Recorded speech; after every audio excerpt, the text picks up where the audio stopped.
வணக்கம் நண்பர்களே, இன்றைக்கி இந்த வீடியோவில் நம்முடைய நண்பர்கள்கிட்ட பேசி ரொம்ப நாள் ஆயிடுச்சு. இந்த வீடியோ பதிவு மூலமாக பேசி ரொம்ப நாள் ஆயிடுச்சு. அதனால் ஒரு வீடியோ இதில் நம்ம பல தகவல்கள், நல்ல விஷயங்கள் பற்றி பார்க்கலாம். சரி நண்பர்களே, ரொம்ப முக்கியமான விஷயம் என்னென்னா, நம்ம டீமில் இருக்கக்கூடிய நண்பர்கள், அதாவது நம்ம டீமில் இருக்கக்கூடிய நண்பர்கள், நம்முடைய லைனேஜ் வச்சிருக்கக்கூடிய நண்பர்கள், ஒரு சில நண்பர்கள் நம்ம லைன் சேவல் கோழிகள் வாங்கிட்டு போய் அதை வச்சு நீங்கள் ப்ரீட் பண்ணி அதிலேருந்து பொருள்கள் நிறைய உற்பத்தி பண்ணியிருக்கிறீங்க. அதிலேருந்து ஒரு சில பொருள்கள் எனக்கு கொடுக்குறேன்னு சொல்லியிருக்கிறீங்க. ஒரு சில பொருள் கொடுக்குறேன்னு சொல்லியிருக்கிறீங்க. அது போக இன்னும் ரொம்ப முக்கியமான விஷயம் என்னென்னா, நான் எப்போவுமே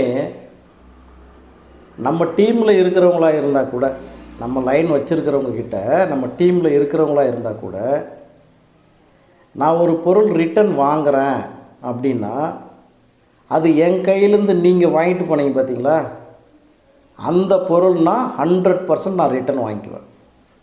என்கிட்டேருந்து நீங்கள் வாங்கிட்டு போனது. இப்போ என்கிட்டேருந்து இப்போ கோழியோ சேவலோ வாங்கிட்டு போய் நீங்கள் ப்ரீட் பண்ணி அதுலேருந்து வரக்கூடிய சேவல்கள் கோழிகள் ஒரு சிலர், ஆனால் என்கிட்ட கொஞ்சம் அதிகமாகிடுச்சு கோழி சேவல், என்னால் பார்த்துக்க முடியல, நான் உங்களுக்கு கொஞ்சம் பொருள் கொடுக்கலான்னு இருக்கிறேன் அப்படின்னு சொல்லிட்டு ஒரு சில நண்பர்கள் சொல்கிறீங்க. நானும் அந்த சூழ்நிலைக்கு தகுந்தவாறு, சூழ்நிலைக்கு ஏற்ப நான் ஒரு சில நண்பர்கள்கிட்ட சரிங்கண்ணா எடுத்துகிட்டு வாங்க, நான் எடுத்துக்கிறேன் அப்படின்னு சொல்லுவேன். ஒரு சில நண்பர்கள்கிட்ட கொஞ்சம் வெயிட் பண்ணுங்கள் பார்க்கலாம் அப்படின்னு சொல்லிடுவேன் நான். இதுக்கு என்ன ரீசன் அப்படின்னா, ஒரு சிலர்கிட்ட பார்த்திங்கன்னா, ஒரு சில நண்பர்கள்கிட்ட அவங்க ப்ரீட் பண்ணதே, அதாவது நம்ம லைன் கோழி சேவலை வச்சு அவங்க ப்ரீட் பண்ணியிருப்பாங்க அவங்க வீட்டில். அதில் ஏதாவது பொருள் எடுத்துகிட்டு வரேன்னு சொன்னாங்கன்னா, நான் கண்ணை மூடிக்கிட்டு எடுத்துன்னு வாங்க கண்ணை அப்படின்னு சொல்லிடுவேன். நான் கண்ணை மூடிக்கிட்டு சரி கண்ணை எடுத்துகிட்டு வாங்க, அவர் எதை எடுத்துன்னு வந்து கொடுத்தாலும் சரி எடுத்துகிட்டு வாங்க கண்ணை அப்படின்னு சொல்லிடுவேன். ஒரு சிலர்கிட்ட மட்டும் ரொம்ப ரேர். காரணம் என்னென்னா, அவங்களுடைய பராமரிப்பு எப்படி இருக்குன்னு எனக்கு தெரியும். அவர்களுடைய ப்ரீடிங் மெயின்டெனன்ஸ் எப்படி இருக்குன்னு எனக்கு தெரியும். பர்ஃபெக்டாக வச்சுருப்பாங்க, பர்ஃபெக்டாக காம்பவுண்டு போட்டு வச்சுருப்பாங்க. அல்லது வேலிக்கு வெளியே நம்ம சேவலோ கோழியோ வெளியே போகாது, வெளியிலேருந்து வரக்கூடிய கோழிகள் எதுவுமே இங்கே உள்ளே வராது. அந்த மாதிரி பர்ஃபெக்டாக வச்சு ப்ரீட் பண்ணுவாங்க. அதே மாதிரி அதை மெயின்டெனன்ஸ் பண்ணுறது ரொம்ப சூப்பராக பண்ணுவாங்க. அதுக்கு கொடுக்கக்கூடிய தீனி கூட பார்த்திங்கன்னா, இப்போ நம்ம எப்படி பண்ணுறோமோ அதே மாதிரி பண்ணுவாங்க. ரொம்ப ரேர், ஒரு சிலர் மட்டும்தான். என்னென்னா, கம்பு கேழ்வரகு அதுவும் ரொம்ப டாப் குவாலிட்டியாக தான் நான் வாங்கிட்டு வருவேன். சும்மா அதை கொஞ்சம் கம்மி விலையாக இருந்தால் கொடுங்க, கம்மி ரேட்டில் இருந்தால் கொடுங்கலாம் கேட்க மாட்டேன். எது டாப் ரேட்டில் இருக்குதோ அதுதான். ஏன்னா இங்கே நம்ம அதை பிடிச்சிக்கின்னு பண்ணின்னு உட்காந்துக்கிற வேலையெல்லாம் இல்லை. அங்கேயே க்ளீனாக இருக்கும். கம்பு கேழ்வரகு க்ளீனாக இருக்கிறத வாங்கிட்டு வருவேன். அதை தான் கோழிகளுக்கு நான் வைப்பேன். இன்றைக்கி வரைக்கும் அப்படி தான் பண்ணிகிட்ருக்குறேன். அது எவ்வளோ கீழே கொட்டும், எவ்வளோ வேஸ்ட் பண்ணும், அதை பற்றிலாம் எனக்கு எந்த கவலையும் இல்லை. அது மாதிரி மெயின்டெனன்ஸ் பண்ணக்கூடிய ஒரு சில நண்பர்கள் இருக்கிறாங்க. அது போக அவங்களுடைய ப்ரீடிங் மெயின்டெனன்ஸ் பர்ஃபெக்டாக இருக்கும். வேறு லைன் கோழியோ சேவலோ அவங்கக்கிட்ட ஒன்று கூட இருக்காது, நம்ம லைன் மட்டும் வச்சுருப்பாங்க. அது போக வேறு இடத்துலேருந்து கோழிகளோ சேவல்களோ அங்கே வராது.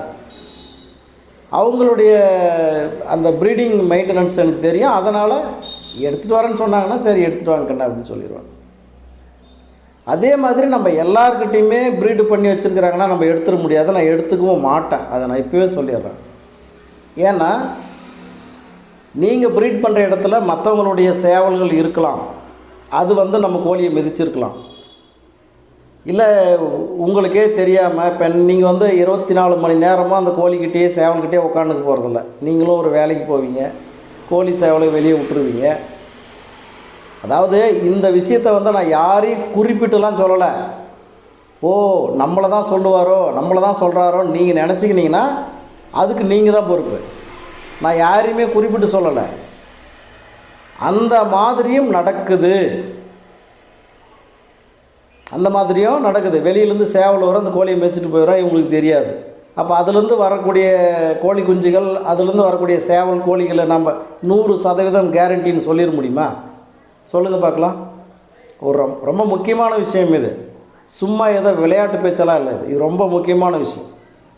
எனக்கு இன்றைக்கி வரைக்கும் இவ்வளோ பெரிய பேர் இருக்குது. ஜாவா ஆறுமுகம் கிட்ட வாங்கினா அந்த பொருள் 100% கேரண்டியாக இருக்கும் அப்படின்னு நண்பர்கள் நினச்சி வாங்குறான்னு. அதுக்கு காரணம் என்ன? நான் அந்த அளவுக்கு பர்ஃபெக்டாக மெயின்டெனன்ஸ் பண்ணுறேன், லைனேஜ் மெயின்டெனன்ஸ் பண்ணுறேன். அது ரொம்ப ரொம்ப முக்கியமான விஷயம். அதனால் நண்பர்களே, அது போக இன்னொரு விஷயமும் நான் சொல்லிடுறேன். இப்போ என்கிட்டேருந்து ஒரு ரேட்டுக்கு இப்போது சேவலோ கோழியோ வாங்கிட்டு போகிறாங்க அப்படின்னா, அவங்க ப்ரீட் பண்ணி அந்த சேவலில் கோழியில் ப்ரீட் பண்ணி வரக்கூடிய கோழி குஞ்சுகள் இருக்குது பார்த்தீங்களா, அது கோழி குஞ்சுகளாக இருக்கட்டும், அல்லது வெடை சேவலாக இருக்கட்டும், அல்லது பெரிய சேவலாக பெருசு பண்ணி கூட எனக்கு கொடுக்குறாங்க அப்படின்னா, என்கிட்ட என்ன ரேட்டுக்கு வாங்கிட்டு போனாங்களோ அதே ரேட்டை ஒரு சிலர் எதிர்பார்க்குறாங்க. அவங்க ப்ரீட் பண்ணியிருக்கிறாங்க, வளர்த்து எனக்கு கொடுக்குறாங்கன்னு வச்சுக்கலாம். அதே ரேட்டு நான் அவங்கக்கிட்ட கொடுத்துட்டு வாங்கிக்கணும் அப்படின்னு சொல்லிட்டு எதிர்பார்க்குறாங்க. இது நல்லா புரிஞ்சுக்கங்க. கிட்டத்தட்ட 35-36 வருஷமாக இந்த லைனேஜை மெயின்டெனன்ஸ் பண்ணி எவ்வளவோ கஷ்டங்களை நான் பட்டிருக்கிறேன். சாதாரண விஷயம் இல்லை. ஒரு லைனேஜை இவ்வளோ நாள் வரைக்கும் வச்சுருக்கிறவன் எவ்வளோ கஷ்டப்படுவான்னு லைனேஜ் வச்சுருக்கிறவனுக்கு தெரியும். யாராவது 36 வருஷமாக ஒரே லைனை வச்சு மெயின்டெனன்ஸ் பண்ணுறாங்களா? நீங்கள் எங்கன்னா விசாரித்து பாருங்கள், உங்களுக்கு தெரியும் ஒரு லைனேஜ் மெயின்டெனன்ஸ் பண்ணுறது என்ன அப்படின்ற கஷ்டம். அது போக இந்த லைனை வச்சுக்கின்னு மற்றவங்க என்னை எவ்வளோ பேர் என்னை எதிரியாக பார்க்குறதுக்கெல்லாம் என்னை எதிரியாகவே பார்த்துட்டாங்க. எனக்கு பல்வேறு கஷ்டங்களை கொடுத்தாங்க, பல்வேறு பிரச்சனைகளை கொடுத்தாங்க. ஏன்னா இந்த லைன் என்கிட்ட இருந்து போயிடணும், இந்த லைனை நான் வச்சுக்கக்கூடாது அப்படின்னு எவ்வளவோ பிரச்சனைகள் கொடுத்தாங்க. ஆரம்பத்தில்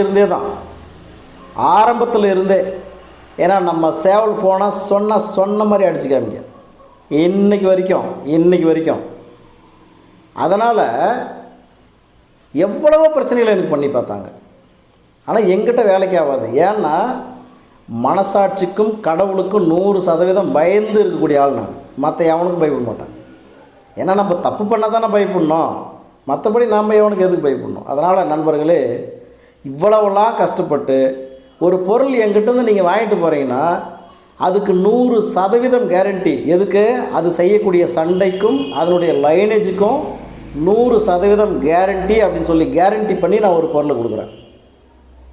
இவ்வளவெல்லாம் கஷ்டப்பட்டு இத்தனை வருஷமாக நான் ஒரு லைனை மெயின்டெனன்ஸ் பண்ணி வச்சு ஒருத்தருக்கு கொடுக்குறேன்னா, அவர் காசை கொடுத்துட்டு வாங்கிட்டு போகிறேன், காசை நான் சும்மா வந்துடுதா அப்படின்னு கூட ஒரு சிலர் நினைக்கலாம். நீ ஒரு 4 மாதம் இல்லை 2 மாதம் நீ போய் வேலை செய்யினாவே அந்த காசு சம்பாரிச்சிட முடியும். ஆனால் 36 வருஷம் உழைப்புன்றது, இந்த காசை பெருசாக எவன் நினைக்கிறானோ அவனுக்கு லைனேஜ் பற்றி தெரியாது, இத்தனை வருஷம் உழைப்பு அப்படின்றத பற்றி தெரியாது. அதனால் காசு தான் பெருசுன்னு நினைக்கிற நாய்களுக்கு நான் என் லைன் பொருளை கொடுக்குறதும் இல்லை. அந்த மாதிரி நாய்களை நான் என் ஃப்ரெண்ட்ஷிப்பாக வச்சுக்கிறதுமே இல்லை. உண்மையிலே சொல்கிறேன், காசு தான் பெருசு அப்படின்னு நினைக்கிறான்னா அவன் ஃப்ரெண்ட்ஷிப்பை கட் பண்ணி விட்டுட்டு போயிட்டே இருந்துருவான். நான் காசு தான் பெருசு அப்படின்னு நினச்சிருந்தேன்னா எவ்வளவோ காசு சம்பாரிச்சுருந்துருக்கலாம், இல்லை சம்பாதிச்ச காசு எல்லாமே நானே வச்சுருந்துருக்கலாம். எனக்கு ஒரு வருமானம் வருதுன்னா அதில் குறைந்தபட்சம் 25% நண்பர்களுக்கு கொடுத்துருவேன். கஷ்டப்படக்கூடிய நண்பர்கள் யாரோ ஒருத்தர் எனக்கு ஒரு கஷ்டம் அப்படின்னா அந்த பையன் எடுத்துன்னு போ, மறுபடியும் அவங்க கொடுப்பாங்க அப்படின்றதெல்லாம் நான் நினைக்க மாட்டேன். மறுபடியும் அதை நம்ம ரிட்டர்ன் வாங்கிக்கணும் அந்த காசை நினைக்கிறதே இல்லை. நான் ஏதோ நம்மக்கிட்ட இருக்குது, அவங்க இல்லைன்னு கேட்குறாங்க, இந்த எடுத்துன்னு போ, அவ்வளோதான், முடிஞ்சு. இப்படி பல ஆண்டுகளாக நான் இந்த மாதிரியான விஷயங்கள் நான் செஞ்சிட்ருக்கிறேன். அப்போ காசு பெருசாக நினைக்கிறாங்க அப்படின்னா யாருக்கும் ஒரு 10 பைசா கொடுக்க மாட்டான், யாருக்கும் உதவி செய்ய மாட்டான். கஷ்டப்படுறவனை பார்த்தா கூட அவன் திரும்பி அந்த பக்கம் போயிடுவான். அப்படிப்பட்டவங்கள நம்ம ஃப்ரெண்ட்ஷிப்பாக வச்சுக்கிறதில்ல. இது ரொம்ப ரொம்ப முக்கியமான விஷயம். அதனால் என்கிட்ட ஒரு பொருளை நீங்கள் வாங்கிட்டு போகிறீங்க ஒரு குறிப்பிட்ட விலை கொடுத்து அப்படின்னா, அதுலேருந்து நீங்கள் உற்பத்தி பண்ணி அதே ரேட்டுக்கு எனக்கு விற்கணும் அப்படின்னு சொல்லிட்டு ஒரு சிலர் நினைக்கிறாங்க. அப்போ இத்தனை ஆண்டு கால உழைப்பு எங்கே போச்சு? நீங்கள் இப்போ வாங்கிட்டு போகிறீங்க, ஒரு வருஷம் கஷ்டப்படுவீங்க. அந்த குஞ்சுகளெல்லாம் உற்பத்தி பண்ணி வளர்த்து பண்ணுறதுக்கு ஒரு வருஷம் ஆகும். அந்த ஒரு வருஷத்தில் ஆஹா நான் என்ன ரேட்டு விற்கிறேன்னா அந்த ரேட்டு எங்களுக்கு விற்றுடணும். இப்படி அந்த காசை பற்றி யோசிக்கிறாங்க அப்படின்னா நான் சொல்லிடுவேன், இங்கே பாருங்கண்ணே, என் கையிலேருந்து நீங்கள் வாங்கிட்டு போனீங்கல்ல அந்த பொருளை கொடுங்க, அதுக்கு நான் ரிட்டர்ன் எடுக்கும்போது எவ்வளோ காசு கொடுத்து எடுத்துக்கோன்னு ஒரு கேரண்டி பண்ணி தான் நான் கொடுப்பேன். அந்த காசு கொடுத்து நான் எடுத்துக்கிறேன். நீங்கள் உற்பத்தி பண்ணிங்களா அதை நீங்களே மகராஜனாக வச்சு பொழைச்சிக்கங்க, எனக்கு வேணாம். நான் சொல்லிடுவேன், எனக்கு வேணாப்பா, நீங்கள் உற்பத்தி பண்ணுறது நீங்கள் வச்சுக்கங்க. என் கையிலேருந்து வாங்கிட்டு போனீங்கல்ல அதை ரிட்டர்ன் வாங்கிக்கிறதுக்கு நான் கேரண்டி. அதுவும் நான் கொடுத்த மாதிரி இருக்கணும். சும்மா கால் உடஞ்சி போச்சு, கை உடஞ்சி போச்சு, ரெக்கை உடஞ்சி போச்சு, கவுள் உடஞ்சி போச்சு, கண்ணு போயிடுச்சுன்னா அது நான் ரிட்டர்ன் எடுக்க மாட்டேன். அப்படி ரிட்டர்ன் எடுக்கிறேன்னா அதுக்கு தகுந்த மாதிரி காசை தானே கொடுக்க முடியும். இப்போ ஒன்றும் இல்லை, என்கிட்ட ஒருத்தர் பொருள் கேட்குறாரு அப்படின்னா, யாராக இருந்தால் என்ன, யாருமே என்கிட்ட ஒரு சேவலோ கோழியை கேட்குறாங்கன்னா அவர்களுடைய விருப்பத்தை சொல்கிறாங்க. ஆனால் எனக்கு இந்த மாதிரி வேணும், இந்த சைஸில் வேணும், இப்படி வேணும், அப்படி வேணும்னு சொல்கிறீங்கள. அப்போ நீங்கள் எடுத்துன்னு போயிட்டு உங்கள்கிட்டருந்து ரிட்டர்ன் வரும்போது அது என்ன ஃபால்ட்டாக ஆகிருக்கும் அல்லது ஏதாவது நோய் வந்திருக்கும், அதை எங்கிட்ட கொடுத்துட்டு நீங்கள் காசு வாங்கி போயிடும். நிறைய பேரை பார்த்துட்டேன், அந்த மாதிரி நான் நிறைய பேரை பார்த்துட்டேன். அதனால் நண்பர்களே, நான் விருப்பப்பட்டு எடுத்துக்கிறேன்னு சொன்னால் நீங்கள் கொண்டு வந்து கொடுங்க, அதுக்குண்டான நியாயமான காசு கொடுத்துட்டு நான் வாங்கிக்குவேன். இப்போ உங்கள் ஏரியாவில் ஒருத்தர் ஒரு ரேட்டு கேட்குறாங்கன்னா அதை விட அதிகமான காசு கொடுத்தா வாங்கிக்குவேன். அதுக்காக நான் என் பொருள் தானே, நீங்கள் எடுத்துன்னு போய் ப்ரீட் பண்ணது தானே, நீங்கள் ப்ரீட் பண்ணது தானே, அப்போ நான் கம்மியான ரேட்டு தான் வாங்கிக்குவேன் அப்படி சொல்ல வரல. இவங்க அப்படியே அந்த ரேஞ்சிலே உட்காந்துடணும்னு நினைக்கிறாங்க. இப்போ நான் இங்கே உட்காந்துருக்கிறேன்னா என்னையை தூக்கி அந்த பக்கம் போட்டு நான் உட்காந்துருக்கிற இடத்துல உட்காந்துக்கணும்னு நினைக்கிறாங்க. அது எத்தனை ஆண்டுகால உழைப்பு, எவ்வளோ கஷ்டம், வாழ்க்கையில் எவ்வளோ பிரச்சனை, வாழ்க்கையில் எவ்வளோ பிரச்சனை அந்த கோழிகளால். இதெல்லாம் நீங்கள் காம்ப்ரமைஸ் பண்ணிட முடியுமா? நீங்கள் பண்ணுவீங்களா? அதனால் நண்பர்களே, நல்லா புரிஞ்சுக்கங்க. ஒரு நல்ல லைன் கொடுத்துருக்குறேன், வச்சு பயன்படுத்திக்கங்க. இன்னும் ரொம்ப முக்கியமான விஷயம் சொல்ல மறந்துட்டேன், இதை தான் சொல்லணும்னு நினச்சேன். யாரை வேணா இருக்கட்டும், இப்போ நம்மக்கிட்டேருந்து கோழிகள் சேவல்கள் வாங்கிட்டு போன நண்பர்களை நான் சொல்கிறேன். அதில் ஒரு சில நண்பர்கள் 1 2 3 4 அப்படின்னு சொல்லிட்டு எண்ணிட முடியும். எண்ணக்கூடிய அளவில் இருக்கக்கூடிய நண்பர்கள் அவங்கக்கிட்ட இருக்கிறதுலே ரொம்ப சூப்பரான பொருள் தான் எனக்கு கொண்டு வந்து கொடுப்பாங்க. ஏதோ 1 2 அதிகமாக இல்லை, 1 2ன்னா கூட அருமையான பொருள் அண்ணனுக்கு கொண்டு போய் கொடுக்கணும். ஏன்னா இவ்வளோ பெரிய லைனை நம்மளுக்கு கொடுத்து இவ்வளோ பெரிய பேர் வாங்கி கொடுத்துருக்குறாரு.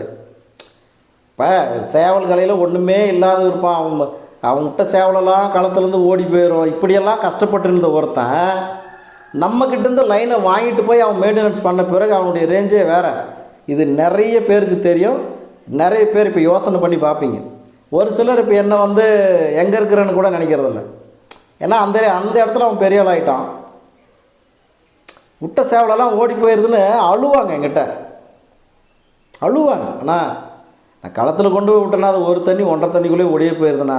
எல்லாம் கேவலமாக பார்க்குறாங்கண்ணா என்னைய. தயவுசெய்து உங்கள் லைனில் ஒரு 2 கோழி குஞ்சாவது கொடுத்துருங்கன்னு ரொம்ப கெஞ்சி அழுது புலம்பி வாங்கிட்டு போனவனெல்லாம் இன்றைக்கி மிகப்பெரிய ஆளாக இருக்கிறாங்க அந்த ஏரியாவில். ஆனால் நம்மக்கிட்ட பேசாதவனும் எத்தனை பேர் இருக்கிறான். நம்ம லைனை வச்சுக்கின்னு மற்றவங்க பேச்சு கேட்டுக்கின்னு என்னுடைய ஃப்ரெண்ட்ஷிப்பை கட் பண்ணவனாலாம் எவ்வளோ பேர் இருக்கிறான். இது வரைக்கும் யார்கிட்டையுமே இவ்வளோ பெரிய லைன் கொடுத்துருக்குறேன், இத்தனை பந்தயம் பண்ணியிருக்கிற, இவ்வளோ பண்ணியிருக்கிற, நீ இவ்வளோ பெரிய பேர் வாங்கியிருக்கிற, சம்பாதிச்சிருக்கிற, எனக்கு இவ்வளோ காசு கொடு, ₹1 கூட இது வரைக்கும் நான் எவனையும் கேட்டதில்லை. எவனையும் அப்படின்னா தப்பாக நினச்சிக்காதீங்க, யாரையும் கேட்டதில்லை. இதுதான் மரியாதையாக இருக்கும். யாரையும் நான் கேட்டதில்லை. அதே மாதிரி எனக்கு ஒரு சேவல் கொண்டு வந்து கொடுப்பான்னு இது வரைக்கும் யாரையும் நான் கேட்டதில்லை. ஏன்னா எங்கிட்ட இருக்கிறதே எனக்கு போதும், எல்லாம் அதே தானே. அப்படிப்பட்ட ஆள் நான். கொடுத்துட்டு கொஞ்ச நாள் வளர்த்து அதை டப்னி பார்த்துட்டு செலெக்ஷன் ஆகிறதெல்லாம் நான் எடுத்துக்கினேன், ஆகாத போகாத அவனுக்கு கொடுக்குற வக்கம், அந்த மாதிரியான ஒரு கீழ்த்தரமான புத்தி நம்மக்கிட்ட இல்லை. ஏன்னா நம்ம பொருள் எல்லாமே செலெக்ஷன் தான். அதுக்கு கவுளு கோணையாக இருக்கட்டும், ரெக்கை கோணையாக இருக்கட்டும், ரெக்கை உடஞ்சி போனதாக கூட இருக்கட்டும், சண்டையில் குறைபாடு இருக்காது. 10 குஞ்சுங்க பொறிக்குதுன்னா 10மே பர்ஃபெக்டாக சண்டை செய்யும். நீ ஒன்று கூட மிஸ் பண்ணி இது சரியில்லைன்னு வெளியே தள்ளி விட்டுற முடியாது. நம்ம லைனை பொறுத்த வரைக்கும் அப்பேற்பட்ட ஒரு லைனேஜ் வச்சுருக்கிறேன். இன்றைக்கி வரைக்கும் இவ்வளோ தில்லாக நான் பேசுகிறேன் அப்படின்னா எவ்வளோ பேருக்கு நம்ம கொடுத்துட்டோம். தமிழ்நாடு முழுவதும் அத்தனை டிஸ்ட்ரிக்ட்லையும் இருக்குது, பக்கத்து ஸ்டேட்ஸ்லேயும் இருக்குது. எவ்வளோ பேருக்கு இப்போ 6-7 வருஷமாக கொடுத்துருக்குறேன். இன்றைக்கி இவ்வளோ தில்லாக நான் உட்காந்து பேசுகிறேன்னா நான் தவறான பொருள் கொடுத்துருந்தா, தவறான சேவல்கள் கொடுத்துருந்தா இப்படி உட்காந்து பேச முடியுமா வீடியோவில்? சொல்லுங்கள். அதனால் நண்பர்களே, நம்மக்கிட்ட என்கிட்ட 100% கேரண்டியான பொருள் நான் வச்சுருக்கிறேன். எனக்கு மற்றவங்க எனக்கு கொண்டு வந்து கொடுக்கணுன்ற அவசியம் எனக்கு இல்லை. நானாக விருப்பப்பட்டு கூட கேட்பேன். அவங்க கொடுக்குறேன்னு சொன்னாங்கன்னா சரிக்கு என்ன கொண்டு வந்து கொடுங்க, எடுத்துக்கிறேன் அப்படின்னு கூட சொல்கிறேன். ரொம்ப முக்கியமான விஷயத்த மறந்துட்டு பாருங்கள், முன்னே சொல்லலான்னு பார்த்தேன். இப்போ நல்லா புரிஞ்சுக்கங்க, யார் ரிட்டன் கொண்டு வந்து கொடுக்குறேன்னு சொன்னாலும், அதாவது யாரோ நம்மக்கிட்ட வாங்கிட்டு போகிறவங்க அவங்க உற்பத்தி பண்ணுறாங்கல்ல அந்த பொருள்களில் எத்தனை பேர் பர்ஃபெக்டானது அதுதான் அண்ணனுக்கு கொண்டு போய் கொடுக்கணும்னு எத்தனை பேர் கொடுத்துட்றீங்க சொல்லுங்கள் பார்க்கலாம். அதுலேயும் என் தம்பிங்க இருக்கிறாங்க, என் உயிருக்கு உயிரான தம்பிங்க இருக்கிறாங்க. ஏன்னா என்னை பற்றி தெரியும், என்னுடைய மனசை முழுசாக அறிந்து கொண்டவர்கள் அவங்க. எதை கொண்டு வந்து கொடுத்தாலும் நான் காசு கொடுக்காம வாங்க மாட்டேன். சும்மா வாங்குற பேச்சுக்கு நம்மக்கிட்ட இடம் இல்லை. யாரை வேணாலும் இருந்துக்கோ, யாரை வேணாலும் இருந்துக்கோ. எனக்கு உயிருக்கு உயிரான நண்பனாக இருந்தால் கூட நீ ஒரு பொருளை கொண்டு வந்து கொடுக்குற, நான் அதுக்கு உண்டான காசை கொடுத்துட்டு தான் நான் வாங்கிக்குவேனே தவிர சும்மா வாங்கிக்க மாட்டேன். எவ்வளவோ கெஞ்சுவாங்க, நான் இவ்வளோ பொருள் உற்பத்தி பண்ணி வச்சுருக்கிறேண்ணா, நீங்கள் கொடுத்த லைன் தானே, எனக்கு இவ்வளோ பெரிய பேர் வாங்கி கொடுத்துருக்குது, ஒன்று உங்களுக்கு கிஃப்டாக கொண்டு வந்து கொடுக்குறேன்னு வாங்க. கிஃப்டாக கொடுக்குறேன்னா நீ அங்கேயே வச்சுக்கோ, எனக்கு தேவையில்லை. எனக்கு கிஃப்டாக கொடுத்தது கடவுள் கொடுத்துருக்கிறாரு. இன்றைக்கி நான் நல்லபடியாக வச்சு நல்ல பேர் வாங்கிட்டு இருக்கிறேன். எடுத்துன்னு வா, அதுக்குண்டான காசை நான் கொடுத்துட்றேன். நீ காசு வாங்கிக்கிற மாதிரி இருந்தால் பொருள் எடுத்துனுவா, எல்லாம் எனக்கு வேணாப்பா அப்படின்னு சொல்லிடுவேன். நான் யாராக இருந்தாலும் சரி, யார்கிட்ட நான் சும்மா வாங்குற பேச்சு கடமை இல்லை. அது போக ஒரு சிலரை தவிர நான் சொல்கிறேன், ஒரு சில நண்பர்கள் பர்ஃபெக்டான பொருள் கொண்டு வந்து கொடுப்பாங்க. மற்ற யாராக இருந்தாலும் சரி, உங்கள் மனசாட்சியை தொட்டு நீங்கள் நினச்சிக்கங்க, எனக்கு பொருள்கள் கொண்டாந்து கொடுக்குறேன்னு சொல்கிறீங்களா, நீங்கள் ப்ரீடு பண்ண சேவல் கோழிகள் எல்லாம் அதில் இருக்கிறதுலே நம்பர் 1 பொருள் எனக்கு கொண்டாந்து கொடுத்துட்றீங்களா? நீங்களே உங்கள் மனசாட்சியை தொட்டு பேசிக்கங்க. எனக்கெல்லாம் நீங்கள் மெசேஜ் அனுப்ப வேண்டியதில்லை. ஆனால் என்னை போய் இப்படி தப்பாக நினச்சிட்டிங்களா, நான்லாம் அப்படி இல்லைண்ணா அப்படிலாம் என்கிட்ட யாருமே தயவுசெய்து மெசேஜ் போடாதீங்க. இருக்கிறதுலே பர்ஃபெக்டான பொருள் அண்ணனுக்கு கொண்டு போய் கொடுக்கணும், சின்ன ஃபால்ட்டாக இருந்தால் கூட கொடுக்கக்கூடாது அப்படின்னு நினைக்கிறீங்களா? உங்கள் மனசாட்சியை தொட்டு நீங்கள் நினச்சிக்கங்க.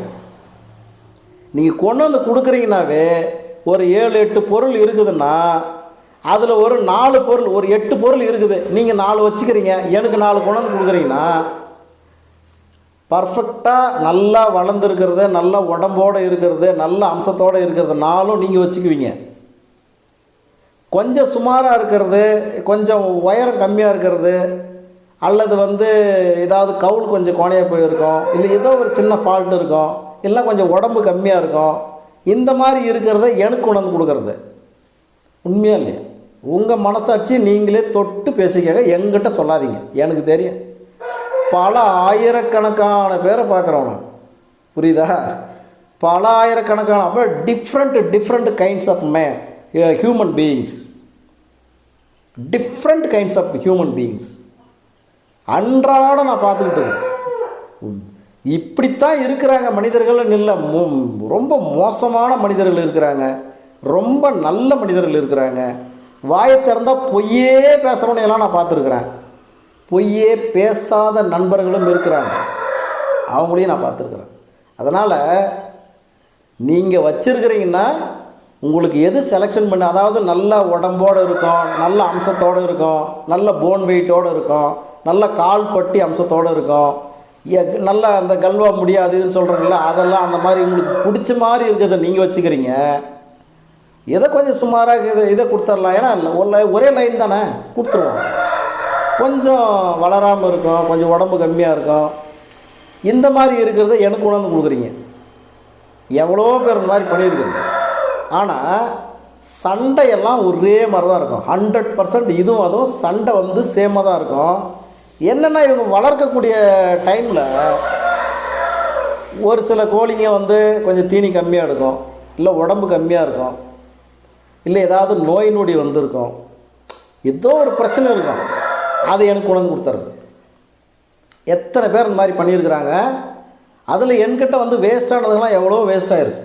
காசு கொடுத்தா நான் வாங்குவேன், ஆனால் என்கிட்ட வந்து செத்து போனதுங்கெல்லாம் எவ்வளோ இருக்குது. நான் அவங்ககிட்ட எப்பா நீ கொண்டு வந்து கொடுத்து செத்து போச்சு என் காசை கொடுன்னு இது வரைக்கும் யார்கிட்டயாவது கேட்டிருப்பேனா?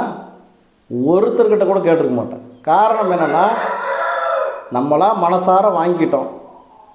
ஆனால் அவங்க நோயாக இருந்து தான் கொண்டு வந்து கொடுத்தாங்கன்றது நமக்கு தெரியும். அவ்வளோதான், ஒரு தடவை தான். அதுக்கப்புறமா நம்ம ஒன்றும் இழிச்சு வாயமில்லை, முட்டாள் இல்லை. ஒரு தடவை அந்த மரியாதைக்காக நம்ம வாங்கிக்குவோம். மறு தடவை அவங்க கொடுக்குறாங்கன்னா பொருள் பர்ஃபெக்டாக இருக்கணும்.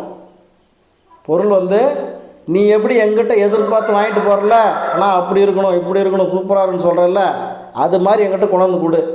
ஃபால்ட் ஆகுனது, நோய் வந்தது, உடம்பு ரொம்ப குறுங்கி போய் உட்காந்துக்கிறது, சுக்கா நோய் வந்தது, இந்த மாதிரி இருக்குதுன்னா நீ வச்சுக்க அப்படின்னு சொல்லிடுவேன். இல்லைனா அவங்க ஃப்ரெண்ட்ஷிப்பை கட் பண்ணி விட்டுட்டு நான் போயிடுவேன். எனக்கு தேவையே இல்லை. இவங்க கொண்டு வந்து கொடுக்குறத வச்சு தானே ஒன்றும் பெரிய ஆளாக இருப்பதில்லை, எங்கிட்ட வாங்கிட்டு போனவங்க தானே. அதனால் வந்து எனக்கு நல்ல நண்பர்களும் இருக்கிறாங்க. ஒரு ரொம்ப ரேரான கலரு, ரொம்ப அருமையான ஒரு அம்சத்தோட ஒரு பொருள் அவங்கக்கிட்ட உற்பத்தி ஆகுதுன்னா ஆரம்பத்திலே சொல்லிடுவாங்க, நான் இந்த மாதிரி ஒன்று ரொம்ப ரேராக இருக்குதுண்ணா, கலரு கால் அம்சம் எல்லாமே, அதை நான் உங்களுக்கே கொண்டாந்து கொடுத்துட்றேன் அப்படின்னு. ஒரு ஏதோ 1-2 பேர் தான், எல்லாருமே அப்படி இல்லை. ஏதாவது ஃபால்ட்டுன்னா தான் என் தலையில் கட்டுவாங்க, எனக்கு நல்லாவே தெரியும். அதனால் முக்கியமாக சொல்கிற நண்பர்களே, என் கையிலேருந்து நீங்கள் வாங்கிட்டு போன பொருளை 100% நான் ரிட்டர்ன் எடுத்துக்கிறேன். நீங்கள் உற்பத்தி பண்ணீங்க அப்படின்னா அந்த பொருளை நான் வந்து எடுத்துக்கிறதும் எடுத்துக்காத என்னுடைய விருப்பம். அதுக்கப்புறம் நீங்கள் வச்சுக்கோங்க, இல்லை நீங்கள் வேறு யாருக்குன்னா கொடுத்துக்கோங்க, இல்லை நீங்கள் அறுத்து சாப்பிட்டுக்கோங்க, அதெல்லாம் நான் கேட்க போகிறதில்ல. என் கையிலேருந்து நீங்கள் வாங்கிட்டு போனதை வேணால் நான் கேட்பேன். எப்போ அது இப்போ கொஞ்சம் வயசான சேவலாக இருக்கும், வயசான கோழியாக இருக்கும், அதை கொடுக்குறீங்களா, நான் வாங்கிக்கிறேன் அப்படின்னு சொல்லி நான் வாங்கிக்குவேன். உங்கள் விருப்பம் தான். நீங்கள் கொடுத்தா வாங்கிக்குவேன், இல்லைன்னா இல்லை எங்கிட்டே இருக்கட்டும்ண்ணா அப்படின்னீங்கன்னா வச்சுக்கங்கண்ணா அப்படின்னு சொல்லிடுவேன். இவ்வளோ தான். இந்த மாதிரியான ஒரு ஆளை நீங்கள் வந்து உங்கள் ஏரியாவிலையும் பார்த்துருக்க முடியாது, எங்கேயுமே பார்த்துருக்க முடியாது.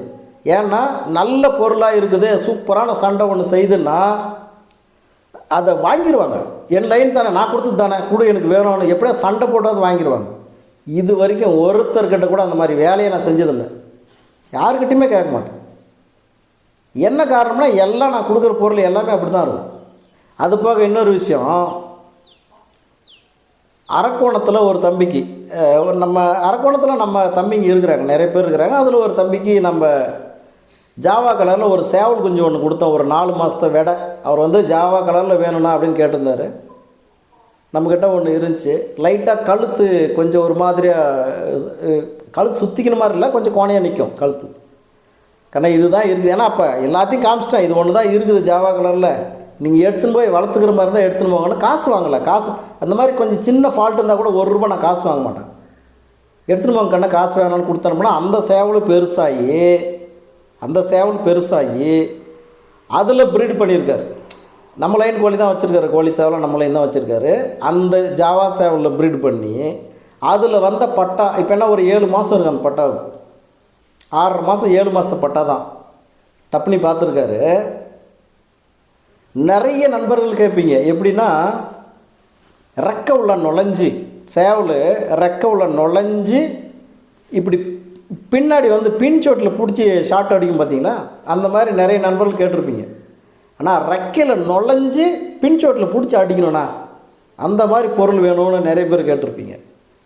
இப்போ அந்த மாதிரி ஏதோ ஒரு கால் வருது, சைலண்ட்டில் போட்டு வச்சுக்கிறேன். அந்த மாதிரியான சேவல், அந்த மாதிரியான பட்டா தம்பிக்கிட்ட இருக்குது. இத்தனைக்கும் அவங்க வீட்டில் அவர் ப்ரீட் பண்ணத்தான், ஆனால் அதோடைய அப்பாவும் அம்மாவும் நம்மளுது. ரெக்கவில் நுழைஞ்சி சைடில் பிடிச்சி ஒரே ஷாட்டு சூப்பராக அடிக்கும், ஆப்போசிட் சேவல் அப்படி துள்ளி போய் அந்த பக்கமாக விழும். அது அந்த வீடியோ மட்டும் நம்ம வாட்ஸ்அப் ஸ்டேட்டஸில் நான் போடுறேன் பாருங்கள், பர்ஃபெக்டாக இருக்கும். அந்த நீங்கள் எப்படி எதிர்பார்க்குறீங்களோ அதே மாதிரி இருக்கும். அதுவும் ஃபஸ்ட்டு டப்னி தான் அந்த பட்டாவுக்கு, இப்போ தான் ஃபஸ்ட்டு டப்னி அந்த பட்டாவுக்கு அந்த மாதிரி செய்யுது. இப்போ நம்ம கொடுத்த சேவல், நம்ம கொடுத்த கோழியில் அவரே ப்ரீட் பண்ணி எடுத்தது தான், நம்ம லைன் மட்டும் தான் வச்சுருக்கிறாரு. இப்போ இது எதுக்காக நான் சொல்கிறேன்னா, ஒரு பொருளை நான் கொடுக்குறேன் அப்படின்னா ஏனோ தானான்னு கொடுத்துட மாட்டேன். சும்மா தானே நம்ம இது கொடுக்குறோம், ஏதோ ஒன்று கொடுத்துடலான்னு கொடுக்க மாட்டேன். அதுக்காக நான் சொல்கிறேன், இந்த ஜாவா பட்டாவுடைய அப்பாவை நான் தான் கொடுத்தேன், சும்மா தான் கொடுத்தேன். கண்ணே நீங்கள் எதுவும் தவறாக நினச்சிக்காதீங்க, அண்ணன் சும்மா கொடுத்தேன்னு சொல்கிறாரு, சும்மா அப்படி இல்லை கண்ணே. இது எதுக்காக சொல்கிறேன்னா, எந்த பொருள் நான் சும்மா கொடுத்தாலும் சரி, இல்லை காசு வாங்கின்னு கொடுத்தாலும் சரி, என் கையிலேருந்து நான் கொடுக்குறேன்னா 100% கேரண்டியான பொருள் தான் கொடுப்பேன், என்னுடைய லைனேஜ் மட்டும்தான் கொடுப்பேன். அதுக்காக தான் கண்ணை சொல்கிறேன், நீங்கள் எதுவும் தவறாக நினச்சிக்காதீங்க. நீங்கள் தவறாக நினைக்க மாட்டீங்கன்னு தெரியும், இருந்தாலும் இது உங்களுக்கு நான் சொல்லிட்டா தான் சரிப்பா அப்படின்னு உங்களுக்கு மனசுக்கு நல்லாயிருக்கும். அதுதான். அதனால் நண்பர்களே, தம்பிக்கு தான் நான் இந்த மெசேஜை சொன்னேன். ஏன்னா சும்மா கொடுத்தேன் அப்படின்னா அவருக்கு மனசு சங்கடமாகி போயிடும். அதுக்காக நான் சொல்கிறேன். நான் இந்த காரணம் எதுக்கு சொல்கிறேன்னா, நான் சும்மா கொடுத்தேன், நான் காசு கொடுத்தேன், எதுக்கு கொடுத்தாலும் என் கையிலேருந்து நான் கொடுக்குறேன்னா அது 100% கேரண்டியாக இருக்கும். அதுக்காக தான் அந்த விஷயத்தை சொன்னேன். அதனால் நண்பர்களே, எங்கிட்டேருந்து வாங்கிட்டு போன பொருள் நான் 100% எடுத்துக்கிறேன், ஆனால் ஃபால்ட் இல்லாமல் இருக்கணும். அது போக நீங்கள் ப்ரீட் பண்ணியிருக்கிறீங்கன்னா, இப்போ எங்கிட்ட நீங்கள் ஒரு பொருளை வாங்கிட்டு போகிறீங்கன்னா அதே ரேட் நீங்கள் எதிர்பார்க்குற மாதிரி இருந்துச்சுன்னா நான் வாங்க மாட்டேன். எனக்கு தேவையும் இல்லை, எனக்கு தேவையும் இல்லை. 35 வருஷம் உழைப்பு எங்கே போகிறது? நீங்கள் வாங்கிட்டு போய் 1 வருஷம் 2 வருஷம் வளர்த்துட்டு அதுலேருந்து பொருளுங்களை உற்பத்தி பண்ணி எனக்கு கொடுத்து அதன் மூலிமா நீங்கள் பெருசாக காசு சம்பாரிச்சிடலாம்னு நினச்சிடாதீங்க தயவுசெய்து. அந்த மாதிரியும் ஒரு சிலர் இருக்கிறாங்க, அவங்களுக்கு இது புரியட்டும். இல்லை நீங்கள் விற்கிறதுனா வேறு யாருக்குன்னா, இப்போ நான் ஒரு இப்போ கண்ணை என்னால் இவ்வளோ தான் கண்ண முடியும், அந்த காசுக்கு நான் வாங்கிக்கிறேன்னு சொல்லுவேன். அந்த காசுக்கு உங்களால் ஏன்னா கம்மியான காசு இல்லை, அதுவும் உங்களுக்கு சிறப்பாக தான் இருக்கும். அதையும் மீறி நீங்கள் வேறு யாராவது அதை விட அதிகமான காசு யாராவது கேட்டாங்கன்னா நீங்கள் தாராளமாக அவங்ககிட்ட கொடுத்து நீங்கள் பண்ணிக்கங்க. அவ்வளோதான். இதான் நண்பர்களே விஷயம். நல்லது. அதே மாதிரி இன்றைக்கி பங்குனி உத்திரம், முருகப்பெருமானுக்கு உகந்த நாள். எல்லோரும் போயிட்டு முருகப்பெருமானை வேண்டிக்கங்க, நல்லது நடக்கும். ஏன் இதை ஆரம்பத்திலே நான் சொல்லலை அப்படின்னா, ஆரம்பத்திலே பங்குனி உத்திரம் இன்றைக்கி நல்ல நாள் அப்படி இப்படின்னு சொல்லிவிட்டுருந்தேன்னா, மற்ற மதத்தில் இருக்கக்கூடிய நண்பர்கள் தமிழ் கடவுளுக்கு இதுக்கு சாமிக்கு மட்டும் இவர் சொல்லிடுறாரு வாழ்த்து, நம்மளுக்கெல்லாம் சொல்கிறதில்ல அப்படின்னு நினச்சிக்குவாங்க. நான் அந்த மாதிரி ஆளே இல்லை. ஏதோ இன்றைக்கி வீடியோ போடுறதுக்கு எனக்கு டைம் கிடச்சிச்சு, அதனால் இதை நம்ம சொல்லணும்ல, அதனால் இதை சொன்னேன், வேறு ஒன்றும் இல்லை.